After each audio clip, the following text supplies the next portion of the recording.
اب دیکھیں جی اللہ تعالیٰ نے جس پیشن سے توحید کو بیان کیا نا یہاں پہ، اور وہ چیزیں جو کامن آبزرویشن میں آتی ہیں اس زمانے کے انسان کے لیے بھی اور آج کے انسان کے لیے بھی، وہ بیان کی ہیں. جو میں نے آپ کو سٹارٹ میں کہا تھا سورہ یونس جو ہے آپ سمجھ لیں سورہ توحید ہے، اس کا ڈومیننٹ فیکٹر توحید ہے. قل من یرزقکم من السماء والارض، اے نبی ان سے پوچھئے بھلا بتاؤ تو کون ہے جو رزق دیتا ہے تمہیں آسمان سے اور زمین سے، آسمان سے پانی برسا کر اور اس کے ذریعے زمین سے کھیتی اگا کر. یہ اس زمانے میں بھی لوگوں کو پتا تھا کہ یہ کوئی بزرگ بابا نہیں بارش برسا سکتا، آج بھی لوگوں کو پتا ہے کوئی نہیں برسا. دیکھیں جب بارش نہیں ہوتی سارے بابے فیل ہو جاتے ہیں، ہاں ڈیم خالی ہو جاتے ہیں، بابے فیل ہو جاتے ہیں. وہ اللہ کی مرضی بارش دے نہ دے. امن یملک السمع والابصار، بھلا بتاؤ کہ کون ہے مالک ہے جو کان اور آنکھوں کا. اللہ نے کان بھی بنائے آنکھیں بھی بنائی، کوئی اور مالک ہو ہی نہیں سکتا. اچھا مجھے بتائیں یہ بزرگ جب ڈورے ہوتے ہیں وہ بھی ڈیوائسز لگواتے ہیں، ہاں ان کی آنکھیں جب کمزور ہوتی ہیں کیا انہوں نے اینکیں نہیں لگائی ہوئی؟ جتنے یہ غوث وقت ہے نا اس وقت سب کی اینکیں لگی ہوئی ہیں. ہاں الیاس قادری صاحب بھی جب انہوں نے کچھ پڑھنا ہوتا ہے نا وہ کہتے ہیں مجدد بھی ہیں اور غوث وقت بھی ہیں اس وقت بریلویوں کے، اینک لگاتے ہیں. کیوں لگاتے ہو اینک؟ تم تو دلوں کے بھی چھپے ہوئے راز جانتے ہو، سامنے چیز آئی ہوئی نہیں پڑھ سکتے. ابھی تو انجینئر صاحب نے اپنا فارمولہ نہیں رکھا میکینیکل انجینئرنگ کا، مشین ڈیزائن کا. تم جو اردو میں لکھی ہوئی باتیں ہیں وہ بھی انگریز کی بنائی ہوئی اینک کے بغیر نہیں پڑھ سکتے. ہمیں تو کل تک کہتے تھے جی اگر انگریز ہوا میں اڑ سکتا ہے تو بابا کیوں نہیں اڑ سکتا؟ انگریز تو اڑ کے دستا ہے جہاز بہ کے، بابا بھی اڑ کے دسے مان لے مانگے. تو انگریزوں کی بنائی ہوئی اینکیں لگا کے تم لوگ وہ چیزیں پڑھتے ہو تو ظاہر ہے تم تو مالک نہیں ہو ان آنکھوں کے. آج تک کسی بزرگ نے اپنی آنکھیں کمزور ہونے سے روکی ہیں؟ کوئی شخص اپنے بڑھاپے کو ٹال سکتا ہے؟ کوئی پیغمبر بھی نہیں ٹال سکتا اپنے بڑھاپے کو. بال سفید ہوئے تو ہو گئے، نظر کمزور ہوئی ہے تو ہو گئی ہے. تو یہ چیز ہے. اللہ تعالیٰ فرماتا ہے کہ پوچھ ان سے اے نبی صلی اللہ علیہ وآلہ وسلم کون مالک ہے کان کا اور آنکھوں کا. وَمَن يُخْرِجُ الْحَيَّ مِنَ الْمَيِّتِ، اور کون ہے جو مردے میں سے زندہ کو نکالتا ہے. بظاہر زمین مردہ ہوتی ہے اس میں سے زندہ کھیتی نکلتی ہے. بظاہر انڈا ہماری کامن آبزرویشن کے اعتبار سے مردہ ہوتا ہے، اس میں سے چوزا نکلتا ہے. ویسے تو وہ مردہ نہیں ہے لیکن قرآن چونکہ لٹریچر کی زبان میں کامن آبزرویشن پہ بات کر رہا ہے اس اعتبار سے تو وہ بظاہر ہل جل نہیں رہا. ایک بیج اس کے اندر زندگی ہے لیکن بظاہر مردہ ہے، اس میں سے 6 ارب گنا بڑا درخت نکلتا ہے. وَيُخْرِجُ الْمَيِّتَ مِنَ الْحَيِّ،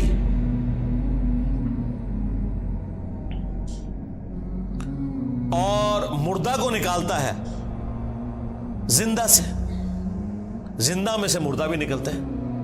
یعنی مرغی انڈا دیتی ہے، بظاہر یہ بات ہو رہی ہے، میں سائنٹیفک لینگویج میں بات نہیں کر رہا، لٹریچر کی زبان میں بات کر رہا ہوں. زندہ درخت میں سے، اور وہ بھی زندگی اب سائنس ہمیں بتا رہی ہے. قرآن تو پہلے ہی کہہ رہا تھا کہ درخت زندہ ہے، کھیتیاں زندہ ہیں، لیکن اب ہمیں سائنس بتا رہی ہے ان کی فیلنگز ہیں. باقاعدہ یہ خوش بھی ہوتی ہیں ناراض بھی ہوتی ہیں. پھول مرجھا بھی جاتے ہیں، ان کے اوپر بھی کیفیات طاری ہوتی ہیں. تو آپ دیکھیں اسی میں سے وہ بیج نکلتا ہے، وہ بیج آپ بوتے ہیں ایک اور درخت نکل آتا ہے، ایک اور کھیتی نکل آتی ہے. وَمَن يُدَبِّرُ الْأَمْرَ، اور کون ہے جو سارے کاموں کی تدبیر فرماتا ہے. ظاہر ہے جی بزرگوں کو تو پتہ ہی نہیں، اور جن بزرگوں کو سورج کے سائز کا ہی نہیں پتا وہ سورج کو کیسے کنٹرول کر سکتے ہیں، اور سورجوں کی تعداد بھی نہیں پتا. ان بیچاروں نے یہی سورج دیکھا ہوا ہے.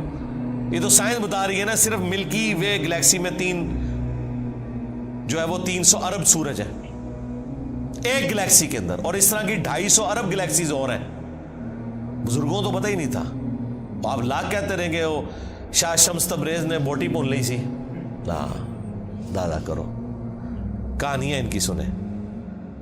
فَسَيَقُولُونَ اللَّهُ، تو یہ انقریب کہیں گے اللہ ہی کرتا ہے. یہ دیکھو مشرکین عرب بھی بتوں کو ساتھ شریک ٹھہراتے ہوئے بھی کہتے تھے نہیں اے کام نہیں بت کر سکتے، اے وڈا ہی اللہ کرتا ہے. اور یہاں کہہ رہے ہیں بزرگوں کی ڈیوٹیاں لگی ہوئی ہیں. اندازہ کریں. فَقُلْ أَفَلَا تَتَّقُونَ، تو اے نبی سے فرماؤ کہ کیا تم ڈرتے نہیں ہو اس شرک کے کام سے؟ اندازہ کریں مشرکین عرب اللہ کو مانتے تھے لیکن اس کے ساتھ شریک ٹھہراتے تھے. ہمیں بتایا گیا ہے کہ جی یہ قرآن کافروں کے بارے میں نازل ہوا ہے جو اللہ کو نہیں مانتے تھے،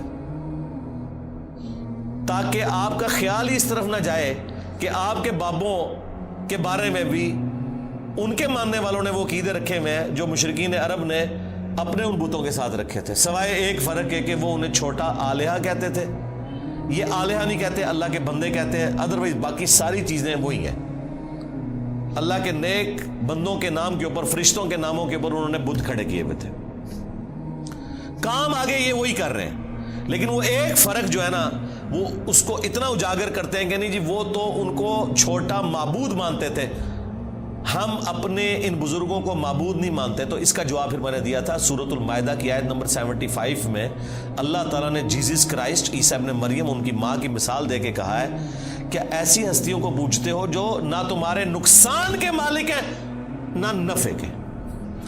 اگر عیسیٰ اور ان کی ماں کسی کے نفع نقصان کے مالک نہیں ہیں، اب تو بات پیچھے رہ گئی کہ کرسچن جو ہے وہ معبود سمجھ کے کرتے ہیں اور ہم بزرگوں کو معبود نہیں مانتے. یہ تو بات پیچھے رہ گئی. اللہ نے کہا عیسیٰ ان کی ماں تمہارے نفع نقصان کے مالک ہی نہیں ہے. اگلی گل مک گئی، وہ تو پیچھے رہ گئی، وہ پرانی گلاں ہو گیا، پرانے بابے پرانے بہانے تواڈے نسنے دے. اگلی گل پڑھو، عیسیٰ اور ان کی ماں تمہارے نفع نقصان کے مالک نہیں ہے. اس پہ میں نے کہا تھا کہ اگر عیسیٰ ابن مریم تمہارے نفع نقصان کے مالک نہیں تو تواڈے بابے تے شاہی کوئی نہیں، عیسیٰ کے جیسا ہے ہی کوئی نہیں، عبد القادر جیلانی تے شاہی کوئی نہیں، ہاں مریم کے جیسا ہے ہی کوئی نہیں، رابعہ بصریہ تے شاہی کوئی نہیں. تو وہ آگے نہیں پڑھتے، کہتے پیچھے پڑھو، وہ عبادت کرتے سن. سرکار مان لیا، آگے پڑھو کہ عبادت کرتے تھے یا نہیں کرتے تھے. اللہ نے کہا ہے نفع نقصان کے مالک نہیں ہے، وہ اللہ ہی ہے. اس کا مطلب یہ ہے کہ جس کو تم نفع نقصان کا مالک سمجھتے ہو گویا تم اسے خدا مانے ہوئے ہو، بھلے تم کہتے رہو کہ ہم اللہ کا بندہ مان رہے ہیں، اللہ نہیں مانتا اس بات کو. اس کے ثبوت میں سورۃ النمل کی آیت نمبر 62 ہے. امن یجیب المضطر اذا دعا ویکشف السوء وَيَجْعَلُكُمْ خُلَفَاءَ الْأَرْضِ أَإِلَٰهٌ مَّعَ اللَّهِ. بھلا بتاؤ تو کون ہے جو مصیبت اور پریشانی میں گھرے ہوئے شخص کی فریاد کو سنتا ہے اور اس سے اس کی تکلیف کو دور کر دیتا ہے اور تمہیں زمین پر اگلوں کا خلیفہ کرتا ہے. أَإِلَٰهٌ مَّعَ اللَّهِ، کیا اللہ کے ساتھ کوئی اور معبود بھی ہے جس کی یہ کوالٹی ہو؟ قَلِيلًا مَّا تَذَكَّرُونَ، بہت ہی کم نصیحت حاصل کرتے ہیں. اس آیت میں سورۃ النمل کی آیت نمبر 62 پارہ نمبر 20 کے پہلے صفحے پہ اللہ تعالیٰ نے واضح کہہ دیا کہ جس کے بارے میں تمہارا یہ عقیدہ ہے نا کہ تمہیں مصیبت اور پریشانی میں تمہاری تکلیف دور کر سکتا ہے، دعا میں تم اسے پکارو گویا تم نے اسے خدا مان لیا. وہ اگلے دن وہ پاپا جانی کہہ رہے تھے کہ ڈسپرین کی گولی اگر مشکل کشا ہے تو شیخ عبد القادر جیلانی نہیں. سرکار ڈسپرین کی گولی جب ہم کھاتے ہیں تو سر درد دور ہوتا ہے. عبد القادر جیلانی نو چٹ کے بھی ویکھ لو تھوڑا سر درد نہیں دور ہونا. ہاں ذہن میں رکھیے گا. اگر کوئی نہیں مانتا میں تھوڑی اور ورسٹ مثال دیتا ہوں. انہی کا جب پیشاب بند ہوا تھا تو آغا خان میں ان کا آپریشن ہوا تھا تو عبد القادر جیلانی کے مزار پہ اٹھا کے لے جاتے نا. ہاں وہ ڈاکٹروں نے ہی آپ کی ہیلپ کرنی ہے جب پیشاب بند ہوتا ہے. ایون عبد القادر جیلانی کا بھی پیشاب بند ہونا وہ بھی ڈاکٹر ہی علاج کرے گا، خود کوئی اپنا علاج نہیں کر سکتا. سیدھی سی بات ہے. تو مثالیں ہی دیتے ہیں ظاہری اسباب، ادویات، یہ اللہ تعالیٰ نے ان کے ساتھ چیزیں جوڑی ہوئی ہیں. تو میں نے ان کو اگلی مثال دی ہے کہ ویل مچھلی 1.5 گھنٹے تک اپنا سانس روک سکتی ہے. لے آؤ سارے بابے 1.5 گھنٹے ایسے سمندر ہی سٹاں گے انہوں نے. ظاہر ہے یہ کہتے ہیں نا کہ بزرگان دین جو ہیں وہ مطلب یہ انگریزوں سے بھی بہتر ہے تو جانوروں سے بھی بہتر ہوں گے، یا منو کہ تواڈے سارے بابے ویل مچھلی تو بدتر نے. اڑنے کا نہیں کہہ رہے، اڑتے نہیں سکتے ہو، چلو ایسا روکا گے نا جان تے چھوٹے نا. 1.5 گھنٹے ایسے سمندر ہی سٹاں گے ایڈا وڈا وٹا بن کے تاکہ باہر بھی نہ نکل سکن. 1.5 گھنٹے بعد کٹا گے، چلو 5 منٹ پہلے میں کر لاں گا انشاءاللہ. احتیاطاً جیسے زور احتیاطی پڑھ دے رہے نا ہے، میں بھی احتیاطاً 5 منٹ پہلے ایک بار کٹ لواں گا، لیکن کوئی روک کے دسے منو کچھ بھی نہیں ہو سکتا میرے بھائی. یہ سب کے سب جھوٹ ہے جو انہوں نے مشہور کیا. اللہ تعالیٰ فرما رہا ہے نبی ان سے فرماؤ تم پھر بھی ڈرتے نہیں ہو اپنے اس شرکی عقیدے سے. فَذَلِكُمُ اللَّهُ رَبُّكُمُ الْحَقِّ، تو یہ ہے اللہ تمہارا حقیقی رب. جو الحق ہے تمہارا پالنے والا، فماذا بعد الحق الا الضلال، تو بتاؤ حق کے بعد گمراہی کے سوا کیا بچتا ہے؟ یعنی یہ دو ہی آپشن ہو سکتے ہیں، اگر اللہ حق ہے باقی سب باطل ہے، پھر اللہ کے مقابلے پر اگر آ جائے، اس میں ان ہستیوں کا قصور نہیں ہے، ذہن میں رکھیے گا۔ لیکن مثال کے لیے پھر اللہ نے کہا ہے اگر اللہ ارادہ کرے کہ عیسیٰ، اس کی ماں اور سب لوگوں کو ہلاک کر دے، اللہ کو کوئی پوچھ نہیں سکتا۔ سورۃ المائدہ آیت نمبر 17۔ اب کوئی اللہ کو یہ سمجھائے گا کہ یا اللہ عیسیٰ کا رگڑا کیوں نکالا نعوذ باللہ ان کی نظر میں؟ نہیں بھئی، جب توحید اسٹیبلش کرنی ہے تو وہ ہمارے استاد مولانا ساق صاحب کہتے تھے اور جدو توحید بیان کریں گے تو نبیان دی گستاخی آپ ہی ہو جائے گی۔ یہ ہو نہیں سکتا کہ ایسی توحید بیان کریے اور گستاخی نہ ہوئے، کیونکہ گستاخی آپ کہہ رہے ہیں، وہ گستاخی ہے نہیں ہے، نبی نہیں سے گستاخی مانیں گے۔ اللہ تعالیٰ نے سورہ نساء میں فرمایا ہے عیسیٰ ابن مریم کبھی یہ اور محسوس نہیں کریں گے اور نہ کوئی مقرب فرشتہ کہ اسے اللہ کا بندہ کہا جائے۔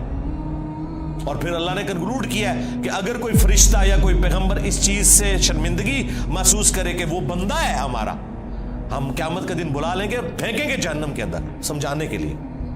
اللہ تعالیٰ تو بالکل نہ اس کا کوئی پیغمبر رشتہ دار ہے نہ کوئی فرشتہ رشتہ دار ہے، سب کے سب اس کے بندے ہیں۔ ہاں، اللہ اکبر۔ فَأَنَّا تُصْرَفُونَ، تو پھر کہاں رخ موڑ کے پھرے جا رہے ہو؟ كَذَلِكَ حَقَّتْ كَلِمَةُ رَبِّكَ عَلَى الَّذِينَ فَسَقُوا أَنَّهُمْ لَا يُؤْمِنُونَ، بالکل اس طریقے سے ثابت ہو چکی ہے تمہارے رب کی بات ان لوگوں کے اوپر جو سرکشی کے اوپر اترے ہوئے ہیں کہ وہ کبھی بھی ایمان نہیں لے کر آئیں گے۔ یعنی اللہ نے ان پہ مہر لگائی ہے بسبب اس کے کہ حق سامنے آنے کے باوجود انہوں نے حق ماننے سے انکار کیا۔ اللہم من احییتہ منا فاحیہ علی الاسلام ومن توفیتہ منا فتوفہ علی الایمان۔ سبحانک اللہم وبحمدک، اشہد ان لا الہ الا انت، استغفرک واتوب الیک، وما علینا الا البلاغ المبین۔ جزاکم اللہ خیرہ۔